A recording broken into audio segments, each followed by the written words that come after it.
మహాత్మా గాంధీ జయంతి అనేసి మనము చేసుకుంటాం.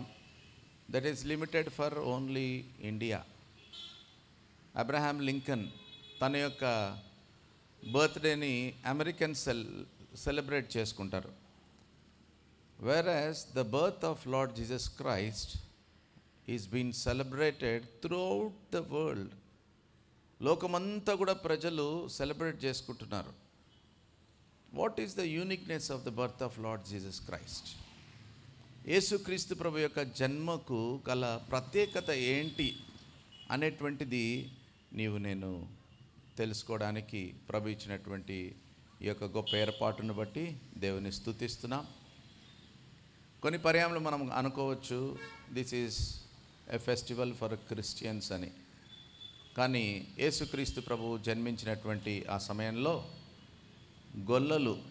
గొర్రెలను కాచుకుంటున్నటువంటి సందర్భంలో పరలోకము నుండి దేవుని దూతలు ఆ గొల్లల దగ్గరికి పోయి ఒక మాట చెప్పారు. ఏంటంటే, భయపడకుడి, ప్రజలందరికీ కలగబోవు మహా సంతోషకరమైన వార్త ఏంటి అంటే, రక్షకుడు మీ కొరకు పుట్టి ఉన్నాడు. Fear not, this is the great tidings for all people. The saviour of the world has been born. కాబట్టి ఆ దూతలు చెప్పినటువంటి మాటలో మనం చూస్తే, this Christmas is not limited to a religion or a region or church or a country. This Christmas has no borders. ఎలాంటి borders లేనటువంటిది ఇది. ఎందుకంటే దేవుని దూతలే ప్రకటించారు, ప్రజలందరికీ కలగబోవు మహా సంతోషకరమైనటువంటి వార్త. This news is unto all people. ఆల్లో Christians ఉన్నారు, ఆల్లో హిందూస్ ఉన్నారు, ఆల్లో ముస్లిమ్స్ ఉన్నారు, ఆల్లో తెలంగాణ ఉంది, ఆంధ్ర ఉంది, లోకంలో ఉన్నటువంటి అన్ని స్థాయిల వారు ఉన్నారు. సూర్యుని కింద ఉన్నటువంటి మానవులందరికీ సంబంధించినటువంటిది క్రిస్మస్. అందుకొరకు ఈ క్రిస్మస్ విషయమై నీవు నేను తప్పనిసరి ప్రతి మానవుడుగా మనం తెలుసుకోవాల్సినటువంటి బాధ్యత మనది. ఇంకా ఒక మాట, ఆ దేవుని దూతతో కలిసి సైన్య సమూహము, దేవుని దూతల సైన్య సమూహము ఒక మాట చెప్పారు. ఏంటంటే 2వ అధ్యాయము 14వ వచనంలో లూకా సువార్తలో ఉంటుంది. ఆ మాటను మీ అందరికీ చదివి వినిపిస్తాను. మీరు ఒకవేళ నా వెనకాల మీరు అందరు గట్టిగా చెప్పగలిగితే ఇంకా సంతోషిస్తాను. Luke gospel chapter 2 and verse 14. సర్వోన్నతమైన స్థలములలో దేవునికి మహిమయు, ఆయనకిష్టులైన మనుషులకు భూమి మీద సమాధానము కలుగునుగాక అని దేవునికి స్తోత్రము చేయుచుండెను.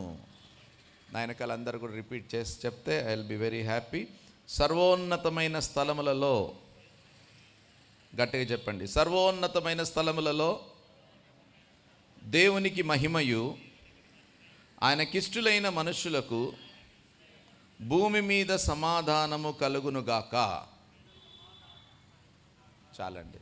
ఈ యొక్క మాటను నేను కొంత మీకు వివరించి చెప్పి నేను ముగించేసేయాలనుకుంటున్నాను. ఇక్కడ మనం చూస్తే సర్వోన్నతమైన స్థలములలో దేవునికి మహిమయు, భూమి మీద ఆయనకిష్టులైనటువంటి మనుషులకు సమాధానము కలుగునుగాక అని ఈ మాట దేవుని దూతల సైన్య సమూహము ప్రకటిస్తూ వచ్చారు. ఈ వచనంలో మనం చూస్తే దేవుడు కనబడుతున్నాడు, మనుషులమైనటువంటి మనము కనబడుతున్నాం. సర్వోన్నతమైన స్థలములలో దేవుడికి, భూమి మీద ఉన్న మనుష్యులకు. కాబట్టి ప్రియులారా, భూమి మీద ఉన్నటువంటి ఒక స్థలములో ఉన్నటువంటి వారికి కాదు, peace on earth, good will and peace on earth అంటే భూమిపై నివాసము చేస్తున్నటువంటి మనుషులందరికీ దేవుడు చెప్పేది ఏంటంటే సమాధానము కలుగునుగాక. ఇక్కడ మనం గుర్తించినట్లయితే సర్వోన్నతమైన స్థలములలో దేవునికి మహిమ. The place where God dwells is the highest place. సర్వోన్నతమైన స్థలములలో దేవుడు ఎక్కడుంటాడని మనం ప్రశ్నిస్తే దేవుడు ఉండేటువంటి స్థలం గురించి దైవ గ్రంథం చెప్తుంది ఏంటంటే, నేను మహోన్నతుడను, మహాగణుడను, పరిశుద్ధుడను, నిత్య నివాసిని, మహోన్నతమైన స్థలములలో నేను నివాసం చేస్తాను. God dwells in high place which is called as heaven. దేవుడు ఎక్కడ పడితే అక్కడ ఉండడండి. దేవుడు ఉండేటువంటిది రెండు స్థలాలు. ఒక స్థలం ఏంటంటే మహోన్నతమైనటువంటి స్థలము. అందుకొరకు దేవుడు ఒక మాట అన్నాడు, ఆకాశము నా సింహాసనము, భూమి నా పాదపీఠము, నా కొరకు మీరు ఎలాంటి మందిరాన్ని కట్టగలరు? దేవుడు కూర్చుంటే ఆకాశంలో కూర్చుంటాడు, కాలు పెడితే భూమిపైన అంటుతాయి. నా కొరకు ఎలాంటి మందిరాన్ని మీరు కట్టగలరు? ఈ దినం మనం ఏదో అనుకుంటాం, చర్చిలో ఎంతో మంచి చర్చ్ కట్టేస్తే చర్చిలో దేవుడు ఉండిపోతాడని. ప్రభు చెప్తున్నాడు, అవుట్ రైట్గా దేవుడు ఏం చెప్పాడు తెలుసా అండి? హస్తకృతాలయములలో నేను నివాసము చేయను. I'm not going to dwell in man made churches or temples or anything. అది దేవుని వాక్యం మనకు సెలవిస్తుంది. ఎందుకనగా అంత మహోన్నతుడైనటువంటి దేవుడు. That is the first place where God dwells. రెండవ స్థలము దేవుడు ఉండేటువంటి స్థలం ఏంటంటే మానవుని యొక్క హృదయము. ఈ రెండు ప్లేసెస్. ఈ రెండు ప్లేసెస్ తప్ప దేవుడు ఎక్కడ నివాసము చెయ్యడు. అందుకొరకు దేవుని వాక్యములు ఉంది, విరిగి నలిగిన హృదయములో నీవు నివాసము చేస్తావు. కాబట్టి దేవుడు మానవుని నిర్మించుకున్నాడు. ఎట్లయితే నువ్వు ఒక ఇంటిని నిర్మించుకుంటావో నువ్వు ఉండడానికి, అదే రీతిగా దేవుడు మనల్ని నిర్మించుకున్నాడు. ఎందుకొరకు నిర్మించుకున్నాడు అంటే God wants to dwell in us. This is the purpose of the lord in creating human kind. మానవుని చేయుటలో దేవుని యొక్క సంకల్పం ఏంటంటే God wants to dwell in us. ఆ మహోన్నతమైన స్థలములలో ఒకటి. రెండవది ఎక్కడుంటాడండి? మానవుని యొక్క హృదయంలో. ఈ రెండిటి తప్ప నువ్వు బంగారంతో కట్టు, వెండితో కట్టు, ఎంత పెద్ద ఖర్చు పెట్టి కోట్లాది రూపాయలు నువ్వు ఖర్చు చేసినా అలాంటి చర్చిల్లో కానీ ఎక్కడా దేవుడు ఉండడు. ప్రియులారా, అలాంటప్పుడు ఎందుకండి చర్చిలు అని మనం అనగవచ్చు. ఎందుకు చర్చ్ అంటే మనము ఈ దినం ఏదో పండుగ కాబట్టి ఇట్లా కూడుకున్నాం రోడ్డు పైన. అదే వేరే సమయాల్లో మనం కూడుకోము. To gather and to worship, అందరము కలిసి సమాజంగా దేవుని మహింపరచడానికి. It is and dedicated, sanctified or set apart place to glorify God. ప్రియులారా, ఈ కొన్ని సత్యాల్ని మనం గుర్తిద్దాం. కాబట్టి ఇక్కడ దేవుడు ఏం చెప్తున్నాడంటే సర్వోన్నతమైన స్థలములలో దేవునికి మహిమ. God is to be glorified. ఏ మానవుడు పూజార్హుడు కాదు. అందుకొరకు దేవుని దాసుడు పూజ పూజ అని ఎన్నో చెప్పేశాడు. కాబట్టి ఎవరండి పూజార్హుడు? దేవుడు ఒక్కడు మాత్రమే పూజార్హుడు. ఏ గురువు కానీ ఏ దేవుని దాసుడు కానీ పూజింపబడ్డానికి అర్హత లేదు. ఈవెన్ దేవుని దూతలు కూడా పూజింపబడ్డానికి అర్హత లేదు. They have to worship God, but they are not ought to be worshipped. ఏ మానవుడు. అందుకొరకు చాలా సులభంగా నీవు నేను పూజ చేయించుకుంటాం, మొక్కు నాకంటాం. అది తప్పది. మొక్కడానికి నువ్వెవరంటే నువ్వు ఒక మానవుడివి. అందుకొరకు అపోస్తలుడైనటువంటి పేతురు కొర్నేలి అనేటువంటి తన ఇంటికి వెళ్ళాడు. తన స్నేహితులందరితో ఇలాగే కూర్చున్నాడు. ఎప్పుడైతే ఆ కొర్నేలి రాగానే, ఇప్పుడు ఎవరైనా రాగానే మనము కౌగిలించుకుంటాం కదండి, అట్లాగే కొర్నేలి ఇంట్లోకి అడుగు పెట్టగానే ఆ కొర్నేలి అపోస్తలుడైనటువంటి తన పాదముల పైన పడ్డాడు. అప్పుడు అపోస్తలుడు అయినటువంటి పేతురు ఏమన్నాడంటే, no no no no, don't worship me. నేను కూడా నీలాంటి మానవున్నే, దేవునికే నమస్కారము చేయవలెను. God ought to be worshipped. తర్వాత ఒక దర్శనములో దేవుని దూత యోహాను భక్తునికి ప్రకటన గ్రంథం అంతా రాశాడు కదండి. ఆ యోహాను భక్తునికి గొప్ప దర్శనం ఇచ్చినప్పుడు ఆ యోహాను భక్తుడు ఏం చేశాడంటే ఆ దేవుని దూత పాదములపై పడి ఏం చేస్తున్నాడు? మ్రొక్కుతున్నాడు. అప్పుడు ఆ దేవుని దూత ఏమన్నాడు చదవండి. ప్రకటన గ్రంథము 22వ అధ్యాయము 8వ వచనము. యోహానను నేను వినినవాడను, చూచినవాడను, విని చూచిన వాటిని చూపుచున్న దూత పాదముల ఎదుట నమస్కారము చేయుటకు సాగిలపడగా. ఎన్నో గొప్ప దర్శనాలన్నీ కూడా రెవల్యూషన్ అంటే ప్రకటన గ్రంథము, లోకంలో కాబోయేది ఏంటో already everything is been declared, రాసి పెట్టాడు దేవుడు. ఇప్పుడు మనం చేసింది, ఇప్పుడు మనం ధ్యానించేది, వినబోయేది ఏంటంటే జరిగింది వింటున్నాం అంతే. First coming of Lord Jesus Christ, కాబట్టి second coming of Lord Jesus Christ అంతా కూడా ప్రకటన గ్రంథంలో ఉంది. భవిష్యత్తులో జరిగేవన్నీ కూడా దేవుడు తన దైవ గ్రంథంలో రాపించి పెట్టాడు. అదంతా దర్శన రూపకంగా ఎవరికి చూపించాడండి? యోహాను భక్తుడు చూపించగానే యోహాను భక్తుడు ఏం చేశాడండి? నమస్కారం చేయుటకు సాగిలపడ్డాడు. అప్పుడు ఆ దేవుని దూత ఏం చెప్తున్నాడో చూడండి. అతడు, వద్దు సుమి, నేను నీతోనూ ప్రవక్తలైన నీ సహోదరులతోనూ ఈ గ్రంథమందున్న వాక్యములను గైకొను వారితోనూ సహదాసుడను దేవునికే నమస్కారము చేయవలెను. ఎవరికి నమస్కారం చేయాలండి? పాస్టర్ గారికా? దేవుని సేవకుడికా? లేకపోతే గురువుకా? ఎవరికి నమస్కారం చేయాలండి? గౌరవించండి తల్లిదండ్రులు. బైబిల్ చెప్తుంది, నీ తల్లిని తండ్రిని ఏమంటారు? సన్మానించాలి. We have to honour them. వారిని పూజించేది మాత్రము ఎవరిని పూజించాలండి? దేవుని ఒక్కనే పూజించాలి. అందుకొరకు Christmas is nothing but worshipping God అని దేవుని దాసుడు కొన్ని మాటలు చెప్పెళ్ళాడు. అందుకొరకు ఆ దినమున యేసుక్రీస్తు ప్రభు వారు పుట్టినటువంటి సందర్భంలో జ్ఞానులు వెళ్ళి ఏం చేశారండి? పూజించారు దేవుణ్ణి. They fell down and worshipped him. ఎందుకొరకు యేసుక్రీస్తు ప్రభువును పూజించారంటే, హీఈస్ నాట్ ఎ మ్యాన్. నీ వల్లే నా వల్లే మానవుడు ఆయన కాదు. బంగారం తీసుకెళ్ళాడు, అథారిటీకి గుర్తు. సాంబ్రాన్ని తీసుకెళ్లారు, బోలాన్ని తీసుకెళ్లారు, దైవత్వానికి గుర్తు, అమరత్వానికి గుర్తు తీసుకెళ్ళి ఆ జ్ఞానులైనటువంటి వారు యేసుక్రీస్తు ప్రభువారిని పూజించారు. ప్రియులారా, ఆ దేవుడు అనేటువంటి వాడు ఎవరు అంటే, ఇప్పుడు నేను కూడా ఉన్నాను, నేను కూడా దేవుణ్ణి పూజించండి అంటే నో. అందుకని క్రిస్మస్, CHRISTMAS, దాంట్లోనే దైవ లక్షణాలు ఉన్నాయి. C stands for creator. నిన్ను నన్ను సృష్టించినటువంటి సృష్టికర్త. He is God. దూతలు మమ్మల్ని ఆరాధించొద్దు అన్నారు కదండి. ఎందుకన్నారంటే they were created by God. మానవులు, అపోస్తలులు నన్ను ఆరాధించొద్దు అన్నాడు. ఎందుకంటే ఈ మానవులమైన మనము దేవుని చేత ఏమయ్యామండి? సృష్టింపబడ్డాం. But we are not creators. దేవుడు అనేటువంటి వాడు సకల సృష్టికి కారణభూతుడు.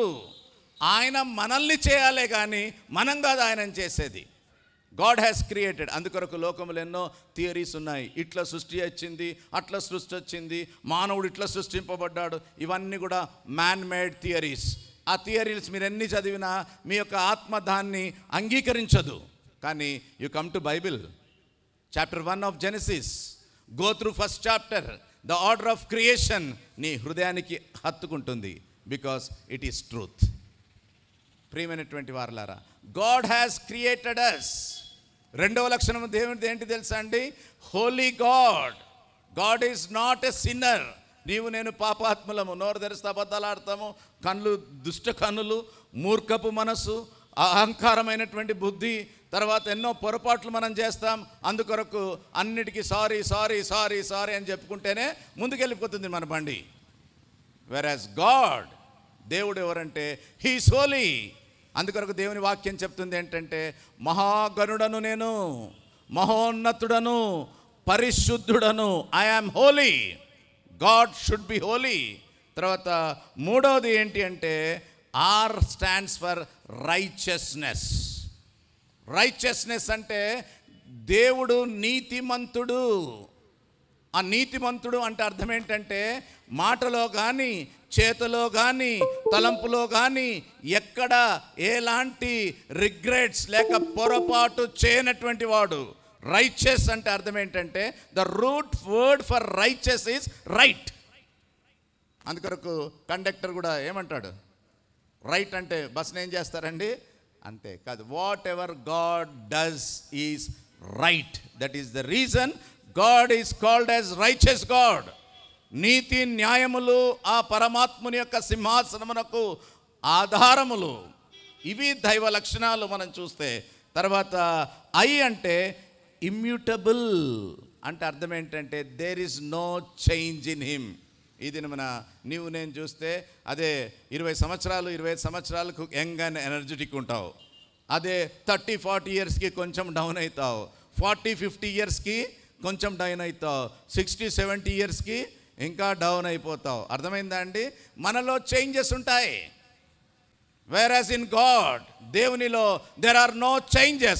He is God. ఈ దినమున మార్పు చెందేటువంటి మానవునిలో నువ్వు పోయి దేవుడిని నన్ను అనడానికి వీల్లేదు. నేను సృష్టించినటువంటి వాడిని దేవుడు అనడానికి వీల్లేదు. అవినీతి కలిగినటువంటి వాడిని దేవుడు అనడానికి వీల్లేదు. అపవిత్రుని దేవుడు అనడానికి వీల్లేదు. దేవుడు ఎవరు తెలుసా అండి? He is not been created. He is called self existing God. ఇవండి దైవ లక్షణాలు.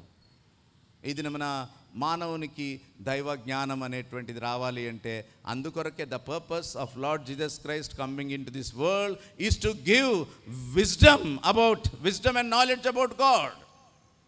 దేవుడు ఎవరు అంటే ఆయనకు ఏమి లేదండి, స్టార్టింగ్ లేదు, ఎండింగ్ లేదు. మనం కూడా మ్యానుఫ్యాక్చరింగ్ చేస్తాం, అరబిందోనో లేకపోతే రెడ్డి ల్యాబ్స్ మందులు మాత్రలు చేసి దానికి ఏముంటుందండి? Manufacturing date, expiry date. మన లైఫ్ కూడా ఏం డేట్స్ ఉన్నాయి? మ్యానుఫ్యాక్చర్ బర్త్డే ఉంది, ఇంకోటి ఏముందండి? డెత్ డే ఉంది. We're in time span. ఈ యొక్క సమయంలో మనం ఉన్నాం. ఈ సమయంలో ఉన్నవాడు కాదు దేవుడు. దైవ లక్షణాలు, the attributes of lord is he self existing God. ఆయనకు జనన మరణములు లేవు. అలాంటప్పుడు చాలా ప్రశ్నలు వేస్తారు మానవులు. అలాంటప్పుడు how come you are calling Jesus as God? నిన్నగాక మొన్న వచ్చినాడు కదా అనేసి. ఈ దినము ఇప్పుడే వచ్చాను నేను ఇక్కడికి, ఒక అరగంట ముందు వచ్చానంటే ఇప్పుడే వచ్చానా? ఇప్పుడే పుట్టానా అండి నేను? No, I have come here to fulfil my job. అదే రీతిగా ఆ పరమాత్ముడైనటువంటి దేవునికి ఉండవలసినటువంటి లక్షణాలు ఏంటంటే స్వయం జీవుడు, alpha omega. He should not have any birthday or death day. He is self-existing God. ఇలాంటి లక్షణాలు కలిగినటువంటి వాడు. అందుకొరకు క్రైస్ట్, టీ అంటే అర్థం ఏంటంటే ట్రూత్. ఫాల్స్ కాదు, లైస్ కాదు, అబద్ధాలు కాదు, ట్రూత్ఫుల్నెస్. దేవునిలో ఇలాంటి దివ్య లక్షణాలు. ఎం అంటే మర్సిఫుల్, ఏ అంటే ఆల్మైటీ, అన్నిటిపై అధికారము కలిగినటువంటి వాడు. ఇప్పుడు ఫర్ ఎగ్జాంపుల్ మన సీఎం గారే ఉన్నారనుకోండి, ఆయనకు తెలంగాణ రాష్ట్రం పైన ఏముందండి? అధికారం ఉంది. పిఎం గారు ఉన్నారనుకోండి, మన యొక్క దేశం పైన అధికారం ఉంది. సృష్టి పైన అధికారం ఏమీ లేదు. తర్వాత దేనిపైన? అందుకొరకు దేవుడు అనేటువంటి వాడికి ఎక్కడుండాలండి? భూమిపై అధికారం ఉండాలి, పరమందు అధికారం ఉండాలి, భూమి క్రింద అధికారం ఉండాలి. He must be all powerful. Then only he will be called as God. ఈ దినమున ప్రియమైనటువంటి వారలారా, ఆ దైవ జ్ఞానాన్ని అందించేది ఏది అంటే ఆ దేవుడే ఇవ్వాలి. అందుకొరకు ఇంకొక మాట, ఎస్ అంటే అర్థం ఏంటి తెలుసా అండి? సర్వభౌముడు. He is called sovereign God. ఆ భగవంతుడు తుఫాన్ ఆగిపోమనగానే ఆగిపోవాలి, సూర్యుడు ఆగిపోమనగానే ఆగిపోవాలి. సర్వాధికారి, సర్వభౌముడు, సర్వజ్ఞాని, సర్వవ్యాపి, సర్వంతర్యామి, సర్వము ఎరిగినటువంటి వాడు. హృదయములను, హృదయాంత్రేంద్రియములను పరీక్షించి పరిశోధించేటువంటి ఆ యొక్క సామర్థ్యత ఉన్నటువంటి వాడే ఎవరండి? దేవుడు. ఈ దినం పాస్టర్ని కాదు పూజించేది, ఈ దినం గురువు గారిని కాదు పూజించేది, ఈ దినమున కొన్నిసార్లు కారుని కూడా పూజించుకుంటారు. No, don't be foolish. అందుకొరకు ప్రియులారా, హూమ్ టు వర్షిప్ చెప్పాలంటే Christmas teaches us to worship God. దేవుణ్ణి ఆరాధించుట అనేటువంటిది దేవుడు మనకు తెలియజేస్తాడు. అందుకొరకు దూతలు చెప్పిన ఆ చిన్న మాటను చెప్పేసే నేను ముగించేస్తున్నాను. సర్వోన్నతమైన స్థలములలో ఎవరికి మహిమండి? దేవునికి. ఆ దేవునికి ఉన్నటువంటి దివ్య లక్షణాలు, సృష్టికర్త, నీతిమంతుడు, పరిశుద్ధుడు, మార్పు చెందినటువంటి వాడు, సత్యవంతుడు, న్యాయవంతుడు, తర్వాత ఆయన సర్వాధిపతి, సార్వభౌముడు, కృపా కనికరములు, ప్రేమ, దయ, క్షమాపణ కలిగినటువంటి వాడు ఆ పరమాత్ముడు. ఆ దేవుడు ఏమంటున్నాడంటే భూమి మీద మనుషులకు ఏంటండి? సమాధానం. భూమి మీద తనకిష్టులైన మనుషులకు సమాధానం. దేవునికి భూమిపైన ఇష్టమైనటువంటిది ఏంటి తెలుసా అండి? ఈ లోకంలో మనకు కూడా ఇష్టం, ఇది నాకు ఇష్టము, అది నాకు ఇష్టము అంటాం కదండి. అలాగే భగవంతునికి, పరమాత్మునికి భూమిపైన ఉన్నటువంటి ఈ యొక్క సకల సృష్టి, అందమైనటువంటి సృష్టి, ఆకాశ పక్షులు, చెట్లు చేమలు, పువ్వులు, ఫలవృక్షములు, సృష్టి యావత్తు, పర్వతములు, సముద్రములు, నదులు, ఇవన్నీ కలిగినటువంటి భూలోకములో దేవునికి ఇష్టమైనటువంటిది ఏంటి అంటే ఆ సృష్టి కాదు. దేవునికి ఇష్టమైంది ఏంటి అంటే మానవుడు. మానవుడు దేవునికి ప్రియుడు. ఎందుకొరకు మానవుడు దేవునికి ప్రియుడంటే దేవుని వాక్యంలో చదవండి. మొదటి అధ్యాయము ఆదికాండము మొదటి అధ్యాయము. ఎందుకొరకు మానవుడు దేవునికి అంత ఇష్టడంటే ఆదికాండం మొదటి అధ్యాయం 27వ వచనం చదవండి. దేవుడు తన స్వరూపమందు నరుని సృజించి దేవుని స్వరూపమందు వాని సృజించెను, స్త్రీని గాను పురుషుని గాను సృజించెను. ఈ దినాల్లో స్త్రీ ఎక్కువ, పురుషుడు తక్కువ, పురుషుడు ఎక్కువ, స్త్రీ తక్కువ అనేసి మనం అనుకుంటూ ఉంటాం. రెస్పాన్సిబిలిటీస్ దేవుడు ఇచ్చినాడు అంతే. కానీ ఈ స్త్రీ పురుషునిలో పరమాత్ముడు తన స్వరూపాన్ని పోసాడు. ఏంటి ఆ స్వరూపం అంటే తండ్రి స్వరూపము పురుషునిలో పోసాడు, తల్లి స్వరూపాన్ని స్త్రీలో పోసినాడు. అందుకొరకు మన పిల్లలకి ఎవరు కావాలండి? మమ్మీ కావాలా, డాడీ కావాలండి? మమ్మీ కావాలి, డాడీ కావాలి. ఎందుకనగా ఈ మానవుడు, నరుడు దైవ స్వరూపము కలిగినటువంటి వాడు. ఈ మానవుని విషయంలో దేవుని ఒక మాట ఉంది ఏంటంటే ఆదాము దేవుని కుమారుడు. కాబట్టి దేవుడు తన యొక్క స్వంత చేతులతో మట్టిని తీసుకొని ఆ నాసికా రంధ్రములలో జీవవాయువును ఊదగా నరుడు జీవాత్మగా మారాడు. అనగా దేవుడు తనలోని స్వరూపాన్ని, రూపాన్ని మానవునిలో పోశాడు. ఈ మానవుని కొరకు సకల సృష్టిని తయారు చేశాడు. ఈ లోకంలో ఉన్న సకల సృష్టి యావత్తు, చెట్లు చేమలే కావచ్చు, పశువులే కావచ్చు, పక్షులే కావచ్చు, ఈ అందమైనటువంటి సృష్టి అంతా కూడా మానవుని కొరకు. But man is not for creation, but creation is created for man. This is the love of God. అందుకొరకు భూమి మీద ఆయనకి ఇష్టమైనటువంటి వారు ఎవరంటే మానవులు. నీ ఇంట్లో కూడా ఎన్నో వస్తు సామాగ్రి ఉంటాయి. బంగారం ఉంటుంది, వెండి ఉంటుంది, చెక్ బుక్స్ ఉంటాయి, తర్వాత క్రెడిట్ కార్డ్స్ ఉంటాయి, మంచి డెకరేషన్ అంతా ఉంటుంది, సోఫా సెట్స్ ఉంటాయి. కానీ ఇంట్లోకి పోగానే ఎవరిని కౌగలించుకుంటావు? ఎవరిని ముద్దు పెట్టుకుంటావు? ఎవరితో మాట్లాడతావు? వెళ్ళగానే సోఫాతో మాట్లాడవు, వెళ్ళగానే నీ ఫ్రిడ్జ్ని కౌగలించుకోవు. నీకు కావాల్సింది ఇంట్లో ఎవరంటే నీ పిల్లలు, నీ భార్య పిల్లలు, నీ భర్త పిల్లలు. వెళ్ళగానే ఇవన్నీ కూడా సామాగ్రి పిల్లల కోసం నువ్వు చేసావు, కానీ పిల్లలు వాటి కోసము కాదు. అలాగే లోకములో ఉన్న సృష్టి యావత్తు దేవుడు మానవుల కొరకు చేశాడు. మానవులు ఎవరి కొరకు అండి? Are created for God. This is the purpose in creating us. ఇది దేవుడు. అందుకొరకు దేవుడు ఏమంటాడంటే నాకు ఇష్టలైన భూమి మీద నాకు ఇష్టలైనటువంటి మానవులకు ఏం కలుగును గాక? పీస్. ఇదని నువ్వు నేను ఆశించేది మన పిల్లలకు కూడా పెళ్ళిళ్ళు చేసి పంపించి అమెరికాకో లేకపోతే ఆస్ట్రేలియాకో యూకేకో ఎటో విదేశాలకో లేకపోతే ఏదైనా పట్టణాలకు పంపించి బిడ్డ సుఖంగా సౌఖ్యంగా ఉండండి మీకు అంతే. ఇది నీకేం కావాలండి? డబ్బులేమి తినము, నీ కారేం తినము, ఎట్లుండాలండి? పీస్ఫుల్ లైఫ్ ఉండాలి.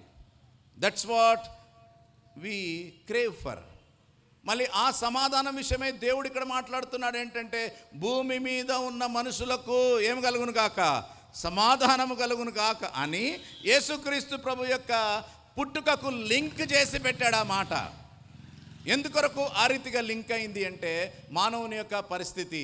మనం బయట ఎంతో చక్కగానే కనబడవచ్చు, ఎంతో మంచి వస్త్రధారణ వేయవచ్చు, చక్కటి స్మైల్. ఇప్పుడు పిల్లలు కూడా ఎంతో చక్కగా పాడారు, అందరు స్మైల్ చేసుకుంటూ పాడారు, ట్రైనింగ్ బాగా ఇచ్చారు వాళ్ళకు. కాబట్టి ఎంతో చక్కగా మనం ఏం చేయవచ్చండి? చక్కగా మాటలు మాట్లాడవచ్చు, పాటలు పాడవచ్చు, చక్కటి స్మైల్ మనకి ఇవ్వవచ్చు. కానీ the real condition of human kind is very bad condition. మన యొక్క పరిస్థితి ఎంత దిగజారిపోయిందంటే చూడండి 6వ అధ్యాయము 5వ వచనం చదవండి. ఆదికాండము. This is the condition of human kind.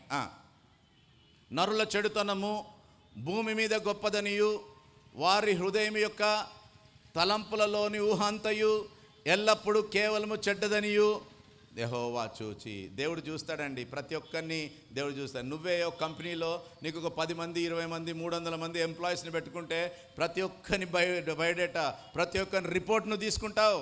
అలాంటప్పుడు దేవుడు భగవంతుడు నిన్ను నన్ను ఈ లోకానికి పంపించిన తర్వాత నీ నీ నీ పేరుతో ఒక గ్రంథం భగవంతుని దగ్గర ఉంది. ఎవ్రీథింగ్, నువ్వెంతకాలం బ్రతికావో, ఏం మాట్లాడావో, నువ్వేం చేసావో, నీ హృదయ తలంపులేంటి, నీ ప్రవర్తన ఏంటి, నువ్వు చేసిన క్రియలేంటి, everything data is with God. లోకంలోనే డేటా మెయింటైన్ చేసినప్పుడు దేవుడి దగ్గర, అందుకోసం దైవ గ్రంథంలో ఉంది, గ్రంథములు తెరవబడినప్పుడు. కాబట్టి ఏంటంటే ఈ లోకంలో ఉన్నటువంటి మానవుని యొక్క పరిస్థితి ఇప్పుడు మీకు చదివి వినిపించాము. ఏంటంటే ఏమనుందండి, మరొకసారి చదవండి. నరుల చెడుతనము భూమి మీద ఎలాంటిదండి? గొప్పది. మనం గొప్పోళ్ళమని చెప్తున్నాడు దేవుడు. దేంట్లో గొప్పోళ్ళమండి? ప్రేమలో కాదు గొప్పోళ్ళము, దయలో కాదు గొప్పవాళ్ళము. దేంట్లో గొప్పోళ్ళమంటండి? చెడుతనములో గొప్పవారిమి. This is our pathetic situation. ఇది నేను తెల్ల షర్ట్ వేసుకొని మిమ్మల్ని మోసం చేయవచ్చు, ఏదో చక్కటి మాటలు మాట్లాడి మోసం చేయవచ్చు. కానీ మానవుని యొక్క పరిస్థితి దేవుడు చూసినప్పుడు ఎట్లుంది అంటే, మానవుడు చెడుతనములో గొప్పవాడైపోయాడు. ఇంకేముందండి అక్కడ? వారి హృదయం యొక్క తలంపులలోని ఊహంతయు ఎల్లప్పుడూ కేవలము చెడ్డది. అందుకోసం దేవుడు చూసేది ఏం చూస్తాడు తెలుసా అండి? పైన చూడడండి, మన మాటలు చూడడు. నీ మాటలు నీ వేషాలన్నీ మనుషుల కొరకు. దేవుడికి కావాల్సింది ఏంటంటే నీ యొక్క హృదయంతో లింక్ అయి ఉంటాడు దేవుడు. ఇది మనకి ఎంత మంచి సెల్ ఫోన్ ఉన్నా 20,000 కాదు, 50,000 కాదు, ₹1,00,000 పెట్టి నువ్వు సెల్ ఫోన్ నువ్వు కొనుక్కున్నా, సిమ్ లేకపోతే నెట్వర్క్ ఏం కాదండి, కనెక్ట్ కాదంటే. అదే రీతిగా ఈ లోకంలో నువ్వు PhD కావచ్చు, నువ్వెంతో మంచి శాస్త్రివి కావచ్చు, తత్వవేత్తివి కావచ్చు, మంచి జ్ఞానవంతుడు కావచ్చు, మంచి విద్యావంతుడు కావచ్చు, నువ్వు దేవునితో కనెక్ట్ కావాలంటే మాత్రము నీలో ఏముండాలండి? సిమ్ ఉండాలి. సిమ్మే ఆత్మ.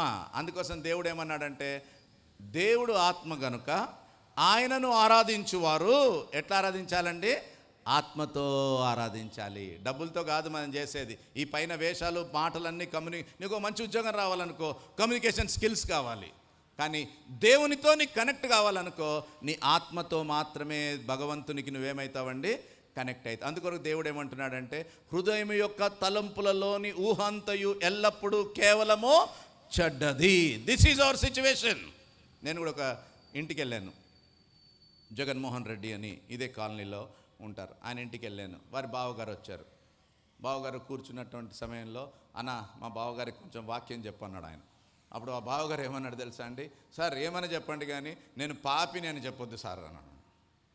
అంటే నేనన్నాను, ఎందుకంటున్నారు బ్రదర్ అట్లా మీరు రెడ్డి గారు అంటే, సార్ నేను నా గ్రామంలో ఉన్న పేదోళ్ళకి ఎంతోమందికి సహాయం చేస్తా, ఎంతోమందికి డబ్బులు ఇచ్చేస్తా, ఎంతోమంది మళ్ళీ దాన్ని తీర్చుకోలేరు, నేను క్షమించేస్తాను, అందరికీ నా చేతనైనంత మట్టుకు మేలే చేస్తాను, ఎవ్వరికి కీడు చేయను, అలాంటప్పుడు నేనెట్లా పాపిని అవుతాను సార్ అనేసి అని అన్నాడు. నేను అన్నాను, రెడ్డి గారు మనము అద్దం ముందుకు వెళ్ళనంత వరకు మనం ఎట్లా ఉన్నామనుకుంటామండి? చాలా బాగున్నాం అనుకుంటాం. ఒక్కసారి అద్దం దగ్గరికి వెళ్తే మన నిజ స్వరూపం అనేది ఏమవుతుంది? బయటపడుతుంది. ఈ దినమున నువ్వు నేను కూడా ఈ దైవవాక్యం అనేటువంటి అద్దము దగ్గరికి మానవుడు వస్తే he will come to know his correct real nature. ఈ దినమున మనం కూడా అనుకుంటాం, ఐఎమ్ వెల్, నా హార్ట్కి ఏం కాలేదు, నా వాల్వ్స్ ఏం కాలే, నా కిడ్నీస్ బాగున్నాయి, అన్నీ బాగున్నాయి అనుకుంటాం. ఒక్కసారి వెళ్ళి స్కాన్ తీస్తే నీలో ఉన్నవన్నీ కూడా ఏమవుతాయండి? ఇది నా రిపోర్టేనా, ఇది నా రిపోర్టేనా కాదా, నువ్వు మళ్ళీ ఒకసారి కన్ఫర్మ్ చేసుకో, సెకండ్ ఒపీనియన్కి పో. ఎందుకండి? పైన పటారం మనది, కానీ అసలైన లోపల దేవుడు పైన వేషాలు చూడడండి. నీ మాటలక్కర్లే, నీ పాటలక్కర్లే, నీ భక్తి వేషాలక్కర్లే, నీ ఉపవాసాలక్కర్లే, నీ చందాలక్కర్లేదు, నీ సేవలక్కర్లేదు. దేవుడు చేతగాని వాడేం కాదు. అందుకని బైబిల్ చెప్తుంది ఏంటంటే, నరుల చేతులతో నేను సేవ చేయించుకునే అవసరం నాకు లేదన్నాడు దేవుడు. ఆ దినమున సకల సృష్టిని కలుగజేసినప్పుడు ఏ మానవుడు సహాయం చేశాడండి? ఆకాశము కలుగును కాకంటే ఆకాశం అయిపోయింది, సూర్యచంద్ర నక్షత్రములు కలుగును కాకంటే సూర్యచంద్ర నక్షత్రాలు అయిపోయినాయి, జలచరములు కలుగును కాకంటే జలచరములు అయిపోయినాయి. అలాంటప్పుడు దేవునికి నీ సహాయం ఏంటండి, నా సహాయం ఏంటి? మహత్వను మాట చేత సకల సృష్టిని కలుగజేసినటువంటి దేవుడు, by only one word God is going to destroy the whole earth. సకల సృష్టిని కూడా దేవుడు ఏం చేయబోతున్నాడు తెలుసా అండి? ధ్వంసం చేయబోతున్నాడు. అందుకొరకు లోకాంతం, end of the world is ready. ఈ లోకం మనకు శాశ్వతమైనది ఏం కాదు. మోసపోకండి. నీ ఇల్లుని చూసి, నీ ఆస్తిని చూసి, నీ చదువుని చూసి, నీ యొక్క బ్యాంక్ బ్యాలెన్స్ చూసి, నీ పిల్లల్ని చూసి, నీ బంధువర్గాన్ని చూసి, నీ కులాన్ని చూసి, నీ పార్టీని చూసి, నీ అందాన్ని చూసి మోసపోతావేమో. All things will deceive you. నీ ఉన్న కులము నిన్ను మోసం చేస్తుంది, నీ చుట్టూన్న మనుషులు నిన్ను మోసం చేస్తారు, నీతో ఉన్నటువంటి నీ స్నేహితులే నిన్ను మోసం చేస్తారు. నిన్ను నువ్వే మోసం చేసుకోకుండా జాగ్రత్త పడు. ఈ దిన మన భూలోకానికి వచ్చావు, నీ కొడుకు గాలికి రాలేదు, you have given birth to him. అదే రీతిగా నువ్వు నీ తండ్రికి పుట్టావు. ఆ రీతిగా మనం చూసుకొని పోతే మొట్టమొదటి మానవుడైనటువంటి ఆదాము దేవుని కుమారుడని దైవ గ్రంథంలో రాయబడింది. Our existence is dependent upon the almighty God who has created us, who is called as righteous God, who is holy God, who is almighty God, who is sovereign God, who is merciful God. ఈ దినమున just like that you are not existing. అందుకొరకు ఆ దేవుని పేరు ఏం పేరు తెలుసా అండి? ఏం పేరండి? ప్రిన్స్ ఆఫ్ లైఫ్, జీవాధిపతి. జీవాధిపతి. ఇదే ఈ మోహన్ గారి నాన్నగారు ఉన్నారు, ప్రభాకర్ అంకుల్ గారు. లాస్ట్ ఇయర్ ప్రభునందు నిద్రించాడు. ఆయన ఎప్పుడో పోతాడని చెప్పారు డాక్టర్లు. 10 years క్రితమే పోతాడన్నారు. ఆయన కోసం అంతా ప్రార్థన చేసి ఏదో దేవుని కృపను బట్టి ఏమైందండి? లైఫ్ ఇచ్చేది ఎవరండి? Doctors can treat you, but doctors cannot heal you. ఒక టైం వస్తే వాళ్ళు చేతులు పైకెత్తేస్తారు. ఈ దినమున మన ఉనికికి, మన యొక్క ఎగ్జిస్టెన్స్కి కారణభూతుడు ఎవరు అంటే not a pastor, not a church or not anything, God who is called as prince of life. కాబట్టి ఆ పరలోకపు ఆ సర్వాధికారి అయినటువంటి ఆ దేవుని యొక్క సృష్టే ప్రతి మానవుడు. ఈ మానవుని యొక్క పరిస్థితి, మన పిల్లలకి మనం ఫ్రీడమ్ ఇస్తాం కదండి, అదే రీతిగా అన్నిటిపై మానవునికి దేవుడు అధికారం ఇచ్చాడు. నిరభ్యంతరంగా ఏదైనా తోటలో ఉన్నటువంటి ఫలవృక్షాలను అనుభవించవచ్చు. బట్ తన అథారిటీకి గుర్తుగా, ఆయన అధికారానికి గుర్తుగా ఏమన్నాడంటే ఈ మధ్యలో ఉన్నటువంటి ఈ యొక్క మంచి చెడ్డలను తెలివినిచ్చు ఆ వృక్ష ఫలమును నువ్వు తినకూడదు, నువ్వు తినుదినమున నిశ్చయముగా నువ్వు చస్తావని మానవునికి ఆజ్ఞాపించాడు. ఈ దినమున ఒక తండ్రిగా నీ పిల్లలకే చెప్తావు, అరే నీకు బైక్ కొనిస్తున్నాను కానీ 100 kilometers స్పీడ్లో పోవద్దు బెటా, నువ్వు 60 to 70 kilometersలోనే పో అంటావు. ఎందుకంటావు? Don't you have authority? అందుకొరకు వాడికి హెచ్చరిక చేస్తావు. అదే రీతిగా పరమాత్ముడు, మనందరికీ పరలోకపు తండ్రి అయినటువంటి దేవుడు నీకు నాకు ఇచ్చినటువంటి స్వేచ్ఛ. We are not created as servants. మనం బానిసలంగా దేవుడు సృష్టించలేదు. ఇది మన నీ కొడుకే కావచ్చు, నీ కుమార్తె కావచ్చు, నీ ఇంట్లో ఉన్నటువంటి సమస్తముపై వారికి స్వేచ్ఛ ఉంటుంది. At the same time you will give some instructions, don't do this, do this, go like this, sit here, ఇలా టైం వేస్ట్ చేయ అన్ని నువ్వు హెచ్చరికలు ఇస్తావు. అలాంటప్పుడు how can you question God? దేవుని ఎట్లా ప్రశ్నించగలవు? దేవుడు తన యొక్క అధికారాన్ని బట్టి ఆ యొక్క వృక్షాన్ని పెట్టాడు. కానీ ఈ ఆదాం అవ్వలు ఏం చేశాడు తెలుసా అండి? దేవుడు గీసినటువంటి గీతను ఏం చేశారండి? జవదాటారు. ఇది మన పాపం అంటే ఏంటండి? పాపం అంటే ఏదో మనిషిని కత్తి తీసుకొని గొంతు కట్ చేయడమే కాదు. బైబిల్ చెప్తుంది ఏంటంటే the transgression of law is sin. ఆజ్ఞాతిక్రమమే పాపము. దేవుడు గీసినటువంటి గీత దాటడమే పాపం. నేను కూడా కారులో పోతా ఉన్నాను, నేను నా భార్య పోతా ఉంటే ఈసేల్ దగ్గర రాధికా థియేటర్ అని ఉంది. ఆ రాధికా థియేటర్ దగ్గర క్రాస్ రోడ్ ఉంది. ఆ క్రాస్ రోడ్లో ఆగానండి. ఆగిన తర్వాత ఒక స్నాప్ ఇచ్చి నాకు పంపించారు ఫైన్. ఏంటి మంచి పిక్చర్ కరెక్ట్గా ఉంది, ఫైన్ ఎందుకు వేసారు? ఆగాను కదా అని గమనిస్తే ఆ కింద గీసుంది, ఆ గీతకు దాటి ఉంది. ఏది? నా టైర్, కార్ టైర్. అంటే మానవుడు గీసినటువంటి గీతను దాటాము కాబట్టి now I am in fault. అదే రీతిగా భగవంతుడు గీసినటువంటి గీతను మానవుడు ఏం చేశాడండి? దాటాడు. That is sin. ఈ దినమున అయ్యా నేను ఎవరికి ఏం అన్యాయం చేయనే, నేను పాపం చేయనే, నేను ఎవరిని చంపనే, నేను ఎవరిని దోచుకొనే, నేను వ్యభిచారం చేయనే, నేను మోసం చేయనే, ఎవరిని ప్లాట్ కబ్జా చేయలేదే అని నువ్వు అనవచ్చు. నీ దృష్టిలో నువ్వు కరెక్టే. కానీ మానవుడైనటువంటి వాడు దేవుని గీతను దాటాడు. దేవుడు చేయొద్దన్నది చేసినాడు. దేవుడు తినొద్దన్నది తిన్నాడు. ఆ అతిక్రమించినటువంటి ఆజ్ఞ అతిక్రమించినటువంటి మానవునికి పుట్టిన సంతానమే ఈ లోకంలో ఉన్న సకల మానవ కోటి యావత్తు కూడా. ఏ కులమైన మతమైన. ఈ దినాల్లో కులాలు ఏంటండి? వృత్తిని పెట్టుకున్నారు. వృత్తిని బట్టి, స్వార్థాన్ని బట్టి, అతిశయాన్ని బట్టి పెట్టుకున్నటువంటి కులాలు ఇవి, మతాలు ఇవి. నీకు 10 మంది పిల్లలుంటే ఒకడు ఒక కులం, ఇంకోటి ఒక కులం ఎట్లా కాడు కదా. అలాంటప్పుడు how can God creates a man in divorce, రకరకాలుగా ఎట్లా చేస్తాడండి? తలలో నుంచి పుట్టినవాడు పవిత్రుడు, కాళ్ళ నుంచి పుట్టినవాడు అపవిత్రుడు. అంటే దేవుని కాళ్ళ అపవిత్రమైన కాళ్ళ? How can you justify this? కాబట్టి ప్రియమైనటువంటి వారలారా, దేవుడు గీసినటువంటి గీతను జవదాటాడు.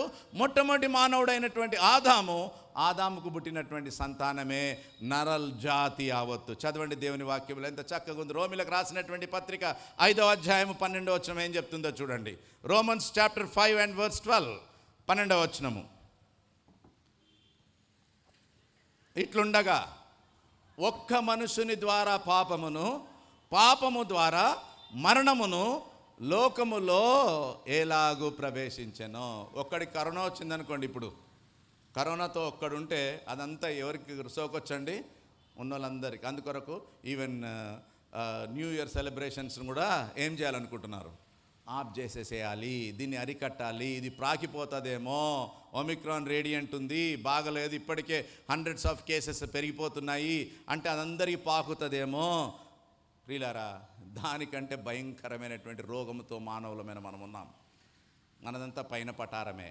మాటలు చెప్పి మోసం చేసుకోవాల్సిందే కానీ వాస్తవికంగా దేవుని వాక్యం చెప్తుంది ఏంటంటే, హృదయం అన్నిటికంటే మోసకరమైనది, అది ఘోరమైన వ్యాధి గలది. ఘోరమైన వ్యాధి ఉంది హృదయానికి. ఇదైనా ఒక ట్రీట్మెంట్ ఇస్తే తగ్గొచ్చేమో, కానీ దానికంటే ఘోరమైన వ్యాధి హృదయానికి ఉంది. ఈ దినమున ఈ ఒమిక్రాన్ రేడియంట్కి లక్షణాలు కూడా లేవు. అది వచ్చిందో లేదో కూడా తెలియదు, టెస్ట్ చేస్తే తప్ప. అలాంటి భయంకరమైనటువంటి రోగాలు. అదే ఫస్ట్ ఫేజ్, సెకండ్ ఫేజ్లో మనం చూస్తే కరోనా వచ్చిందంటే బ్రెత్లెస్నెస్ ఉండేది, తర్వాత జ్వరం వచ్చేది, దగ్గు వచ్చేది, ఇవన్నీ కూడా సిమ్టమ్స్. అదే రీతిగా ఈ భయంకరమైనటువంటి మానవుని హృదయానికి ఉన్నటువంటి రోగం యొక్క లక్షణాలు ఏంటంటే అతిశయము, గర్వము, తర్వాత మోసము, వ్యభిచారము. బైబిల్ గ్రంథంలో రాయబడి ఉంది ఏంటంటే, లోపల నుండి అనగా మనుషుల హృదయంలో నుండి వచ్చినవి మనుషుని అపవిత్రపరచును. లోపల నుండి అనగా మనుషుల హృదయంలో నుండి దురాలోచనలను, చెడుతనములను, అపవిత్రత, కామాతురత, అహంభావము, అవివేకము, అబద్ధము, ఇవన్నీ వచ్చును. ఇవన్నీ కూడా మనుషుని ఏం చేస్తాయండి? అపవిత్రం చేస్తాయి. ఈ దినమైన ఏ మానవుడైనా సరే, ఏ కులానికి, ఏ మతానికి. అందుకొరకు ఆ దినమైన దేవుని దూతలు చెప్పారు, క్రైస్తవులకు ఇది గుడ్ న్యూస్ అని చెప్పలే, ప్రజలందరికీ ఇది. ఎందుకంటే మనమందరం కూడా దారి తప్పినటువంటి గొర్రెలం.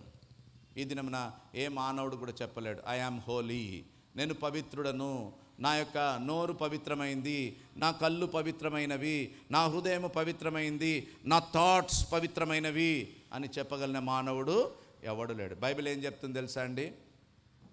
వ్యభిచారము చేయవద్దని నేను చెప్పిన మాట మీరు విన్నారు కదా. ఒక స్త్రీని మోహపు చూపుతో చూచువాడు వెంటనే ఆమెతో వ్యభిచారం చేసిన వాడగును.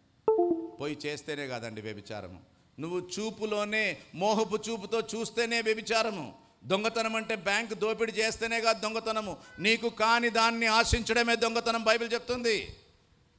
తర్వాత నరహత్య అంటే నువ్వు పోయి ఒక వ్యక్తిని చంపుతేనే కాదు నరహత్య, తన సహోదరుని ద్వేషించువాడు నరహంతకుడు.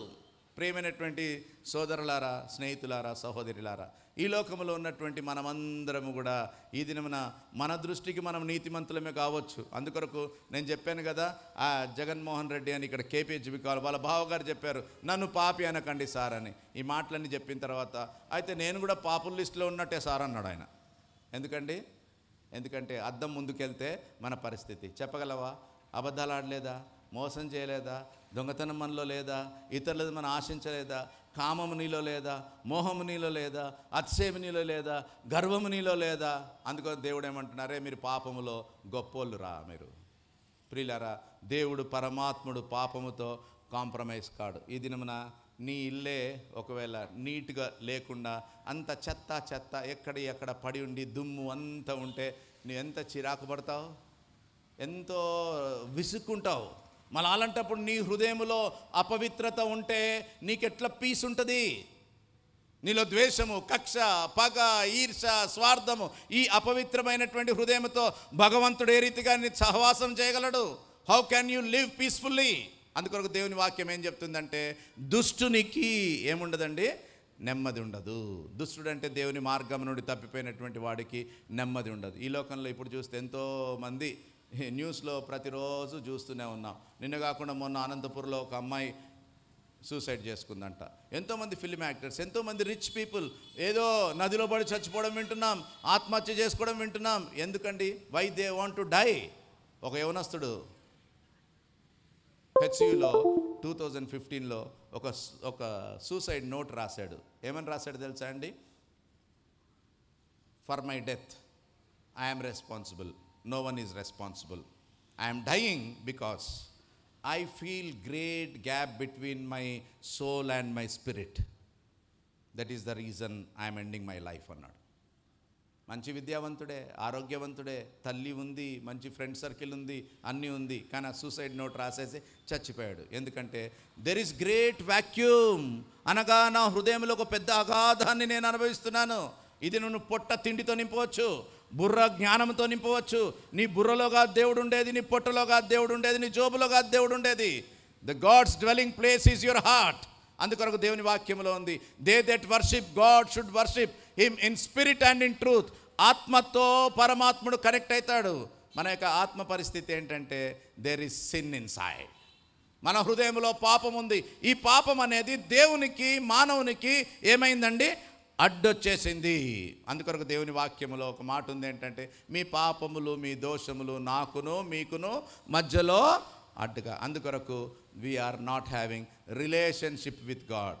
రిలీజియన్స్ ఉన్నాయి, మనిషికి ఒక మతము, మనిషికి ఒక కులము, దేశానికి ఒక పద్ధతి, కానీ దేశానికి ఒక దేవుడు కాదు. God is one.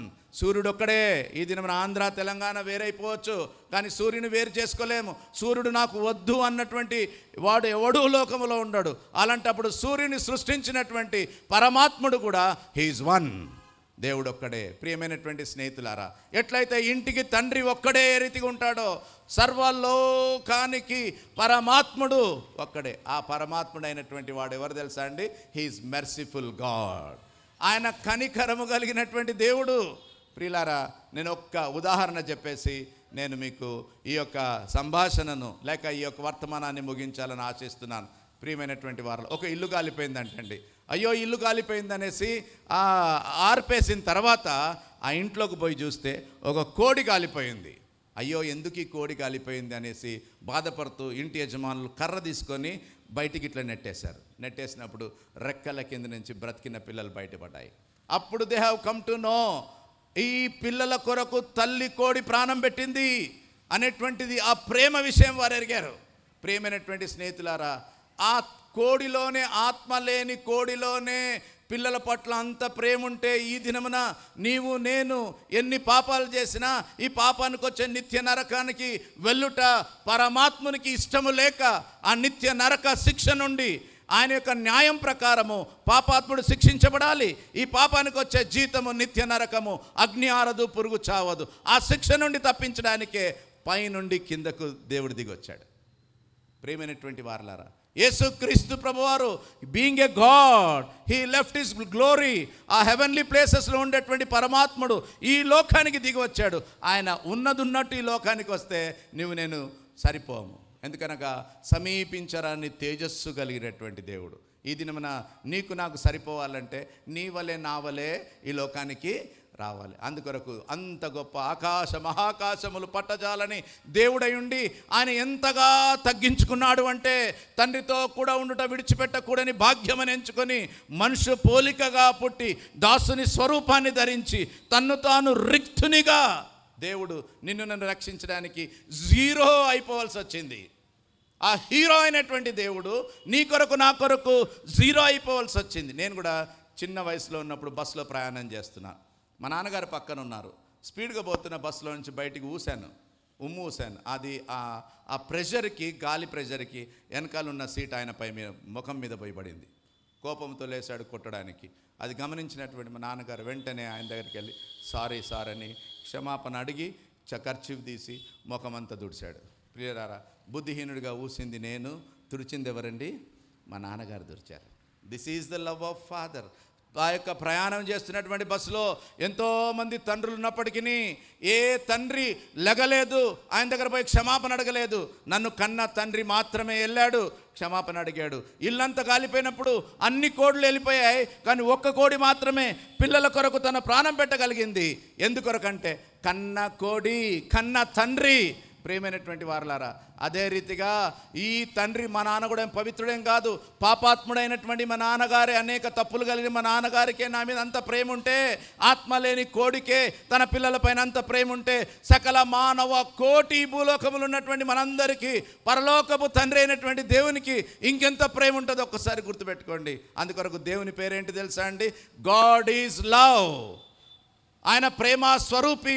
ఆ ప్రేమ స్వరూపి అయినటువంటి దేవుడు నిస్వార్థమైన, శాశ్వతమైన, ప్రతిఫలాపేక్ష కోరనటువంటి ఆ యొక్క తండ్రి ప్రేమతో పాపాత్ముడైన, తప్పు చేసినటువంటి నన్ను మా నాన్నగారు ఆయన ముఖం తుడిచి వచ్చి ఇంకెన్నడూ పొరపాటు చేయకు అని అన్నాడు. అదే మళ్ళీ తిరిగి నేను సెకండ్ టైం మూసాను అనుకో, ఏం చేస్తాడండి? ఒక్కటి బాగుతాడు. ప్రియమైనటువంటి వారలారా, గుర్తుపెట్టుకోండి, this is the first time Jesus came as saviour. Second time Lord Jesus Christ is going to come into this world as a judge. ఎప్పటికి వస్తూ ఉంటాడు, నీకు పాప పరిహారం చేస్తూ ఉంటాడు. No, this is the grace time, this is the acceptable time, this is the time for salvation.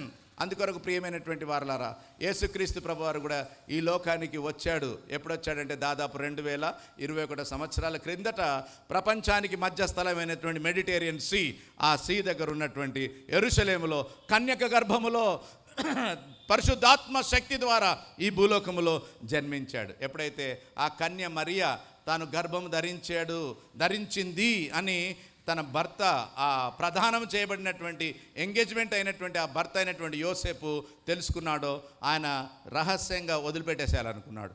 అప్పుడు తాను నిద్రపోతున్నటువంటి సమయంలో దేవుడు దర్శనమయ్యి ఏమన్నాడు? యోసేపు, నువ్వు భయపడకు, ఆమె మరియా గర్భము ధరించింది, పరిశుద్ధాత్మ వలన గర్భము ధరించింది అని ఆమెను చేర్చుకొనుటకు నువ్వు సందేహపడొద్దు అని చెప్పగానే ఆ మహానుభావుడు లేచి తిరిగి తన్ను చేర్చుకున్నాడు. ప్రియమైనటువంటి వారలారా, యేసుక్రీస్తు ప్రభు యొక్క జన్మ పవిత్రమైనటువంటి జన్మ. పరిశుద్ధాత్మ శక్తి ద్వారా ఈ భూలోకములో ధరించాడు. దాదాపు 33 సంవత్సరాలు యేసుక్రీస్తు ప్రభువారు ఈ భూలోకములో తాను జీవించాడు. జీవించినటువంటి కాలములో అన్నాడు, నేను సేవ చేయించుకోవడానికి రాలేదు, సేవ చేయడానికి వచ్చాను.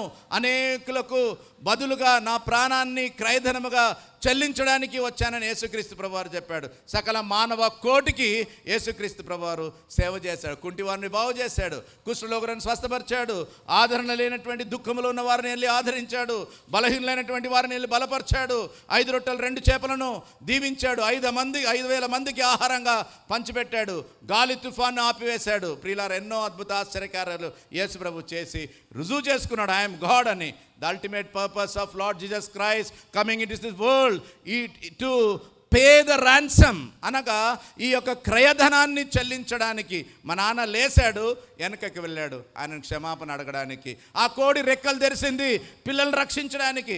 అదే రీతిగా యేసుక్రీస్తు ప్రభువారు పరలోకము నుండి భూలోకానికి తన్ను తాను తగ్గించుకొని వచ్చినటువంటి ఉద్దేశం ఏంటంటే, నీవు నేను నశించి నరకానికి వెళ్ళుట ఆయనకి ఇష్టం లేక మానవ స్వరూపాన్ని ధరించి మానవుడుగా దైవం మానవ రూపాన్ని దాల్చి లోకానికి వచ్చి మనందరి పాపపు శిక్షను ఇష్టపూర్వకంగా తన పైన వేసుకున్నాడు. ప్రియులారా, ఆ కోడి కష్టంగా రెక్కలు తెరవలేదు, ఇష్టంగా రెక్కలు తెరిచింది. I want to save my children. మా నాన్నగారు ఇష్టంగా లేచాడు, వెనకకు వెళ్ళి సారీ సార్ అని క్షమాపణ అడిగాడు. అదే రీతిగా పరలోకపు తండ్రి అయినటువంటి దేవుడు ఆయన ఈ లోకానికి ఇష్టపూర్వకంగా వచ్చాడు, కల్వరి శిలువకి ఇష్టపూర్వకంగా వెళ్ళాడు. ప్రియమైనటువంటి వారు, ఈ దినమున చేత కాకుండా శిలువలో చచ్చిపోయాడన్న ఎగతాళి మాట్లాడుతూ ఉంటావు, ఎగతాళిగా హృదయంలో అనుకుంటావు, మా నాన్న చేత కాకుండా ఉన్నవాడా వెనకకి వెళ్ళి ఆయన ముఖం చూడడానికి?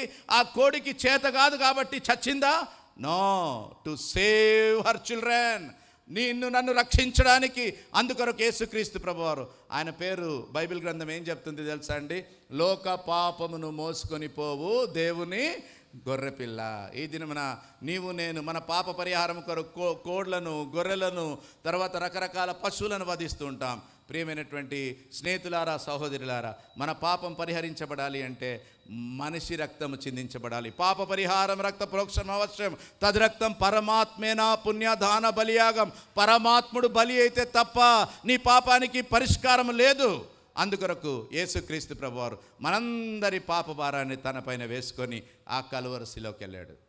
ఈ దినమున నేను ఊసి ఆయన ముఖం మీద పడినటువంటి ఉమ్ము కొరకు మా నాన్నగారు వెళ్ళి ఆయన ముఖాన్ని దుడిచాడు. యేసుక్రీస్తు ప్రభువారు అయితే నీవు నేను ఈ ముఖంతో చేసిన తప్పులకు